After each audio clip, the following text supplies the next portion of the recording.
नमस्कार दोस्तों। तो आइए फिर सेंटियागो के साथ अपने नए सफर की शुरुआत करते हैं। लड़के ने 1 मिनट के लिए भी अपनी दृष्टि उस नवयुवक से नहीं हटाई। हटाता भी कैसे? उसका सारा पैसा उस नवयुवक के पास जो था। उसके मन में आया कि वो अपना पैसा उस नवयुवक से वापस मांग ले। नहीं, शायद ऐसा करना गैर दोस्ताना हरकत होती। उसे इस जगह के रस्म रिवाज के बारे में कोई भी जानकारी नहीं थी। मैं उस पर निगाह रखूंगा, उसने अपने आप से कहा। वैसे भी उस नवयुवक से वो ज्यादा तगड़ा था। एकाएक उस सारी धपल चौथ के बीच उसे एक ऐसी खूबसूरत तलवार दिखाई दी जैसी इससे पहले उसने कभी नहीं देखी थी। म्यान चांदी जड़ी थी, मूठ स्याह काले हीरे जवाहरातों की चमक से जगमगा रही थी। लड़के ने स्वयं से वादा किया कि जब वह मिस्र से लौटेगा तो इस तलवार को जरूर खरीदेगा। जरा दुकानदार से पता करो इस तलवार की कीमत कितनी होगी, उसने अपने दोस्त से कहा। तब उसे ध्यान आया कि तलवार देखने के चक्कर में उसकी नजरें कुछ समय के लिए नवयुवक पर से हट गई थी। उसका दिल धक से रह गया। वो नजरें घुमाकर उस तरफ देखना नहीं चाहता था, क्योंकि उसे एहसास हो गया कि देखेगा भी तो क्या पाएगा वहां। वह यूं ही कुछ और पलों तक तलवार देखता रहा। फिर हिम्मत जुटाकर उसने गर्दन घुमाई। उसके चारों तरफ बाजार था, लोगों की भीड़ थी, शोर शराबा था और तरह तरह के अजीब और गरीब खानों की खुशबू थी, मगर उसका नया साथी कहीं नहीं था। वो अपने मन को भरोसा दिलाना चाहता था कि उसका साथी चंपत नहीं हुआ और यहीं कहीं आसपास ही होगा। उसके इंतजार में वो वहीं रुक गया। इस दौरान एक मौलवी मीनार पर चढ़ गया। उसने अजान दी और फिर सारे घुटनों के बल बैठकर नमाज पढ़ने लगे। फिर कामकाजी चींटों की टोली की तरह दुकानें समेटकर चलते बने। सूरज ने भी चलने की ठानी। लड़का डूबते हुए सूरज को तब तक देखता रहा जब तक कि वह चौक के सफेद मकानों के पीछे नहीं छुप गया। उसने सोचा, आज सुबह जब सूरज उगा था तो जैसे वह किसी दूसरे महाद्वीप में था। तब तक वह एक गरीडिया था जिसके पास अपनी 60 भेड़ें थी और उसे एक लड़की से मिलने का बेसब्री से इंतजार था। जाने पहचाने मैदानों से गुजरते हुए उस सुबह उसे सब मालूम था कि जो उसके साथ घटित होने वाला था, मगर अब जबकि सूरज डूब रहा था, वो किसी दूसरे देश में है, एक अनजानी जगह में, एक अनजान व्यक्ति जहाँ की भाषा भी वह नहीं जानता। अब तो वह गरीडिया भी नहीं रह गया था, नहीं उसके पास कुछ बचा था। उसके पास तो उतने पैसे भी नहीं थे कि वो वापस जाकर एक बार फिर से अपना जीवन शुरू कर सके।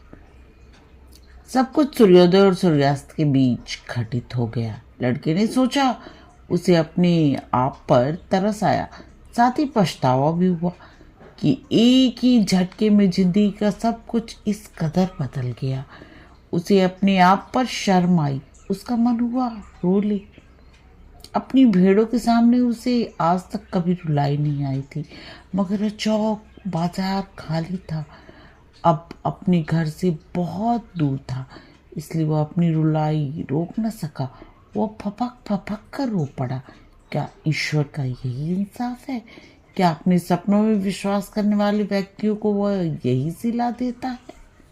जब मेरे पास भेड़े थी मैं कितना खुश था, चारों तरफ खुशियां बांटता था, लोग मुझे देखकर खुश होते थे और मेरा स्वागत करते थे। मगर अब मैं दुखी हूँ, अकेला हूँ, एक खुश मिजाज आदमी के बजाय कटु और शक्की इंसान बनने जा रहा हूँ, महज इसलिए कि एक आदमी ने मुझे धोखा दिया।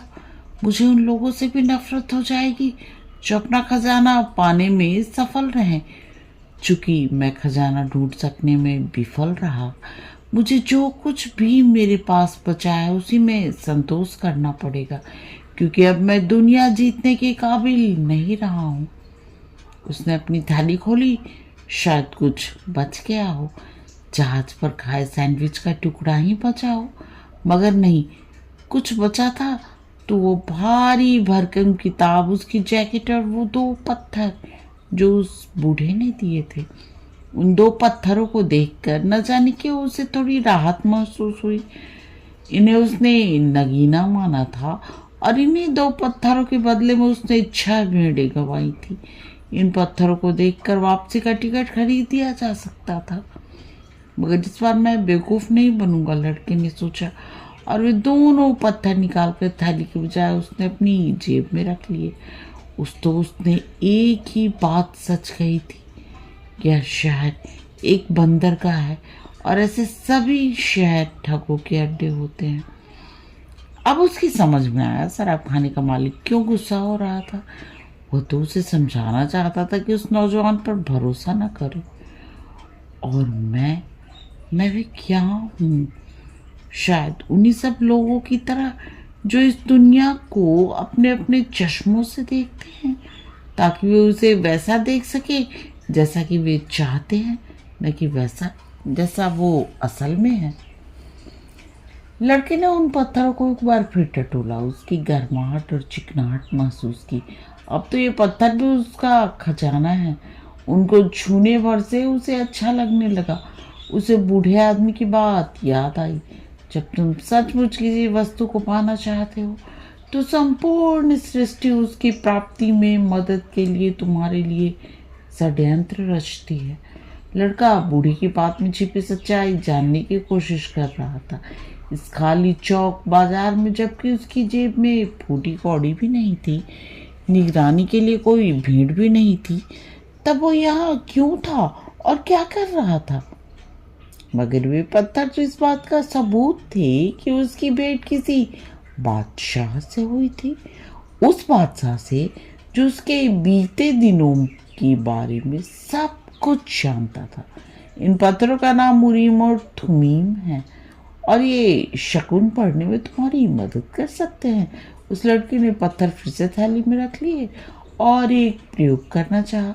बूढ़े ने बड़े सीधे और सादे सवाल पूछने को कहा था, और यह भी कि पहले उसे मालूम होना चाहिए कि वो चाहता क्या है।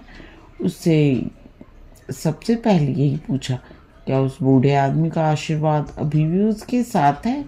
उसने एक पत्थर बाहर निकाला। जवाब मिला, हाँ। क्या मैं खजाना ढूंढने में सफल हो सकूंगा? थैली में हाथ डालकर उसने दूसरे पत्थर को टटोलना चाहा। ऐसा करते वक्त वे दोनों ही पत्थर थाली के एक फटे कोने में से जमीन पर गिर गए। लड़के को उस बात का पता ही नहीं था कि उसकी थाली में कोई छेद भी है। उरीम और थुमीम को उठाने के लिए वो झुका, मगर उसी समय उसे एक और नुक्ता याद आया। शकुनों को पहचानना सीखो और उन पर चलो। बूढ़े बादशाह ने ही तो कहा था, पत्थरों का गिरना भी एक शकुन है। लड़का अपने आप में मुस्कुराया।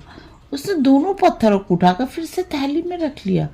थैली को सिलने के बारे में उसने ध्यान देना जरूरी नहीं समझा। वे पत्थर जब चाहे गिर सकते हैं। उसने सीखा था, कुछ बातें ऐसी होती हैं जिनके बारे में नहीं पूछना चाहिए, ताकि आप अपनी नियति से न भटक जाएं। मैंने वादा किया है कि मैं अपना निर्णय खुद करूंगा, लड़के ने अपनी आप से कहा।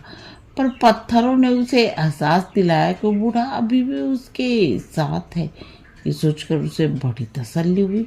उसने खाली चौक के चारों तरफ नजर घुमाई।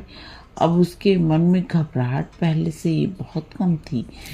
यह जगह अजनबी नहीं, नई थी। वो भी तो नई नई जगहों को देखना चाहता था। क्या हुआ अगर वह पिरामिडों तक नहीं पहुंच पाया? मगर जितने भी गडेरियों को वो जानता था, वे उसके मुकाबले में इतनी दूर तक कहाँ आ पाए थे। उन्हें क्या मालूम कि केवल 2 घंटे की दूरी पर चीजें कितनी बदल जाती हैं। वो चौक जहाँ वो खड़ा है इस समय कितना शांत है, मगर कुछ ही देर पहले कितनी गहमा गहमी से भरा था। पर वह उस नज़ारों को कभी भी नहीं भूल सकता। उसे वो तलवार भी याद आई। उसे थोड़ा दुख भी हुआ, मगर वैसी तलवार सचमुच उसने कभी पहले नहीं देखी थी। उस उपापन ने उसने अनुभव किया। इस पूरी घटना के 2 ही पहलू हैं। एक तो ये कि वह खुद को एक ठग का शिकार मान ले, या फिर खुद को एक साहसी व्यक्ति माने तो खजाने की खोज में निकला है। हाँ, मैं एक साहसी व्यक्ति हूँ जिसे खजाने की तलाश है, उसने अपने को दिलासा दिया। किसी ने उसे नींद से जगाया। बीच बाजार में ही वो सो गया था और चौक की गहमा गहमी शुरू होने वाली थी। उसने इधर उधर देखा, उसकी भेड़ी कहाँ है। फिर उसे ध्यान आया कि वह एक नई जगह में है, मगर अब वो दुखी होने के बजाय खुश था। अब उसे भेड़ों के लिए चारा और पानी जुटाने की फिक्र से छुटकारा मिल चुका था। अब वह बेफिक्री से खजाने की खोज में जा सकता था। भले ही उसके पास एक भी पैसा नहीं था, मगर अब उसे अपने पर भरोसा था। कल रात ही उसने तय किया कि अब वह एक ऐसा साहसिक यायावर बनेगा जैसा कि उसने किताबों में पढ़ा और सराहा है। वो बाजार में चहलकदमी करने लगा। दुकानदारों ने अपनी दुकानें लगानी शुरू कर दी थी। लड़के ने एक मिठाई वाले की दुकान लगाने में मदद की। उस दुकानदार के चेहरे पर एक मुस्कान थी, खुशी की मुस्कान।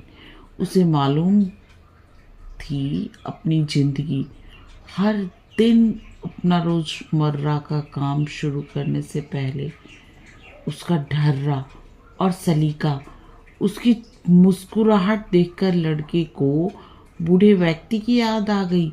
वही रहस्यमय बूढ़ा बादशाह जिससे उसकी मुलाकात हुई थी। ये मिठाई वाला इसलिए मिठाई नहीं बना रहा था कि पैसे कमा कर किसी व्यापारी की लड़की से शादी कर सके। वह तो ऐसा इसलिए कर रहा था क्योंकि वह यही करना चाहता था। लड़के ने सोचा। उसकी समझ में अब अच्छी तरह आ गया कि वो भी तो वही कर सकता था जो उस बूढ़े आदमी ने किया था। यानी कि वो अंदाजा लगा सकता था कि कोई अपनी नियति के पास पहुंच चुका है या अभी उससे दूर है। लोगों के चेहरे सब कुछ बता देते हैं। कितना आसान है यह जान सकना, मगर मैंने कभी यह जानने की कोशिश ही नहीं की। उसने सोचा। जब दुकान पूरी लग चुकी तो सबसे पहले बनने वाली मिठाई उस दुकानदार ने लड़के को दी। लड़के ने उस मिठाई को खाकर दुकानदार का शुक्रिया अदा किया और अपने रास्ते चल दिया। अभी थोड़ी दूर ही गया था कि उसे ख्याल आया उन दोनों में से एक अरबी भाषा बोल रहा था तो दूसरा स्पेनी। इसके बावजूद वो एक दूसरे के साथ बखूबी दे रहे थे और एक दूसरे की बात बखूबी समझ रहे थे। जरूर एक ऐसी भाषा भी है जो शब्दों की मोहताज नहीं है। लड़के ने सोचा। भेड़ों के साथ भी ऐसा ही अनुभव किया था और अब आदमियों के साथ भी मुझे ऐसा ही अनुभव हो रहा है। उनमें कुछ ऐसी चीजें ही भी थीं जो दरअसल नई नहीं थी। वो उनका अनुभव पहले भी कर चुका था, मगर उसने उनके बारे में कभी इस तरह कुछ सोचा नहीं था। शायद इसलिए कि वो आदमी आदी हो गया था। तो फिर लड़के ने अनुभव किया, अगर मैं बिना शब्दों को जाने इस भाषा को समझ सकता हूँ तो फिर मैं पूरी दुनिया को भी उसी तरह समझ सकता हूँ। बड़े इत्मीनान और आराम से उसने तय किया कि वो टेंजेर की पतली गलियों से गुजरेगा, क्योंकि तभी तो वो उन शकुनों को पढ़ पाएगा। उसके लिए बड़े धैर्य की जरूरत होगी, ये उसे मालूम था। गडरियों के पास तो यूं भी धैर्य की पूंजी होती है। एक बार फिर उसे लगा कि वे सभी पाठ जो उसने अपनी भेड़ों के साथ पढ़े थे यहाँ इस अजनबी भूमि पर भी लागू कर सकता है। सब कुछ एक ही तो है। बूढ़े आदमी ने यही तो कहा था।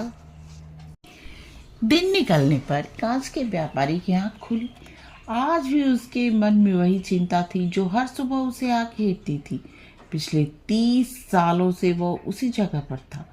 एक दुकान जो पहाड़ी की चोटी पर थी और जहां से कभी कभार ही कोई ग्राहक गुजरता था। अब कुछ बदलने के लिए बहुत देर हो चुकी थी। उसे केवल एक ही चीज आती थी और वह थी क्रिस्टल के बर्तनों की खरीद फरोख्त। एक जमाना था जब बहुत से लोगों को उसकी दुकान का पता था। अरब व्यापारी, फ्रांसीसी और अंग्रेज विक्रेता और जर्मन सिपाही उसकी दुकान में भरे रहते थे। वे भी क्या दिन थे, क्रिस्टल बेचने में क्या आनंद था। उसे लगता था बहुत जल्दी वो अमीर हो जाएगा और उसकी बगल में जवान खूबसूरत औरतें होंगी। मगर ज्यों ज्यों समय बीता टेंजियर भी बदल गया। टेंजियर के मुकाबले पड़ोसी शहर कियोटो बड़ी तेजी से विकसित हो गया। इसी कारण यहाँ का व्यापार ढीला पड़ता गया। आस पड़ोस के लोग भी शहर छोड़कर चले गए और इस पहाड़ी पर बस कुछ गिनी चुनी दुकानें ही रह गईं। इसमें हिम्मत थी कि इन चंद दुकानों को देखने के लिए पूरी पहाड़ी चटकर आता। क्रिस्टल व्यापारी के पास कोई विकल्प नहीं था। पिछले 30 सालों से वो क्रिस्टल खरीदने और बेचने का ही व्यापार करता आया है। अब कुछ भी दूसरा करने के लिए बहुत देर हो चुकी है। पूरी सुबह इक्का दुक्का व्यक्तियों को ही इधर से गुजरते हुए उस व्यापारी ने देखा था। सालों से वह यही देखता आया है और इधर से गुजरने वाले हर व्यक्ति का रंग ढंग उसे मालूम है। मगर दोपहर के भोजन से ठीक पहले एक लड़का उसकी दुकान के सामने रुक गया।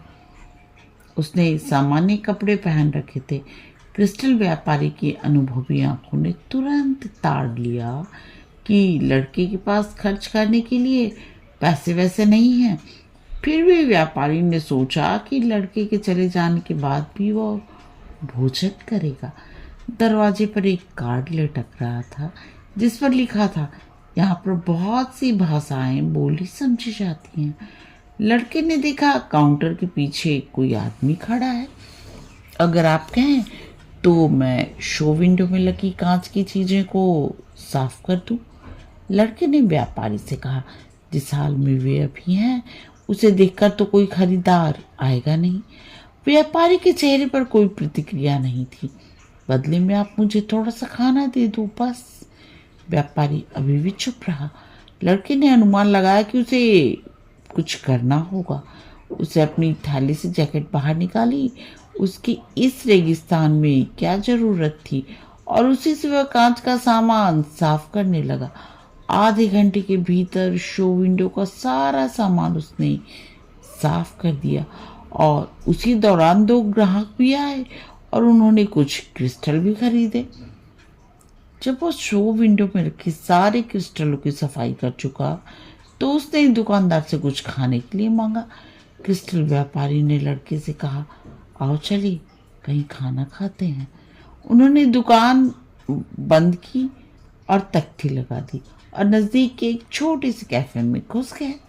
वहाँ केवल एक ही मेज थी। बैठते हुए व्यापारी जोर से हंसा। तुम्हें कुछ करने और खाना मांगने की जरूरत नहीं थी, उसने कहा। कुरान के अनुसार किसी भूखे व्यक्ति को खाना खिलाना मेरा फर्ज बनता है। तो फिर आपने मुझे शीशे क्यों साफ करने दिए? लड़के ने पूछा। इसलिए कि क्रिस्टल सचमुच गंदे थे।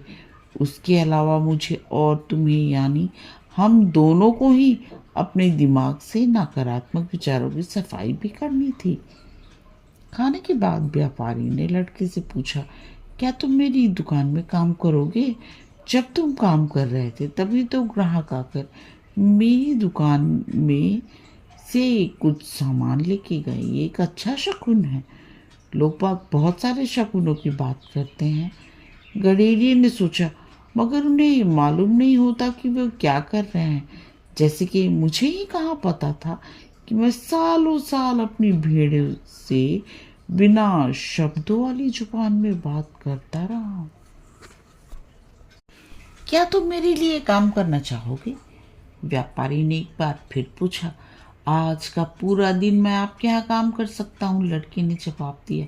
मैं पूरी रात काम करूँगा और सुबह होने तक मैं आपकी दुकान में रखे एक एक क्रिस्टल को चमका दूंगा, बशर्ते बदले में आप मुझे इतना पैसा दे दें कि मैं मिस्र जा सकूं। व्यापारी को हंसी आ गई। भले ही तुम साल भर तक मेरे क्रिस्टल साफ करते रहो, भले ही हर क्रिस्टल बेचने पर तुम कमीशन कमाओ, फिर भी तुम्हें मिस्र जाने के लिए कर्जा लेने की जरूरत पड़ेगी। यहाँ से वहाँ तक हजारों मील लंबा रेगिस्तान फैला पड़ा है। उसे पार करोगे तभी तो पहुंचोगे। एक क्षण के लिए गहरी खामोशी छा गई, जैसे पूरा शहर सो गया हो। बाजार में कोई शोर शराबा नहीं, मोल भाव करने वाली सारी गहमा गहमी गायब, और मीनारों से आने वाली अजान की आवाजें नदारद। अब न कोई उम्मीद थी, न कोई साहसी सफर, न कोई बूढ़ा बादशाह, न कोई नियति, न कोई खजाना, न कोई पिरामिड। सारा संसार ही मानो चुप हो गया था, क्योंकि लड़के की आत्मा भी एकदम चुप हो गई थी। लड़का वहीं बैठ गया, भावना शून्य आंखों से कैफे के दरवाजे की ओर देखता हुआ। उसके मन में आया कि वो मर क्यों नहीं जाता, सभी कुछ समाप्त हो जाता उसी क्षण, हमेशा हमेशा के लिए। व्यापारी ने लड़के को गौर से देखा, उसके चेहरे की चमक उड़ चुकी थी। मेरे बच्चे, अगर तुम चाहो तो मैं तुम्हें तुम्हारे देश तक लौटने का किराया दे सकता हूँ, क्रिस्टल व्यापारी ने कहा। लड़का चुप ही रहा, फिर उठा। उसने अपने कपड़े ठीक किए और थैली उठा ली। मैं आपके लिए काम करूँगा, उसने कहा। फिर एक लंबे अंतराल के बाद वो बोला, मुझे पैसे चाहिए भेड़ खरीदने के लिए।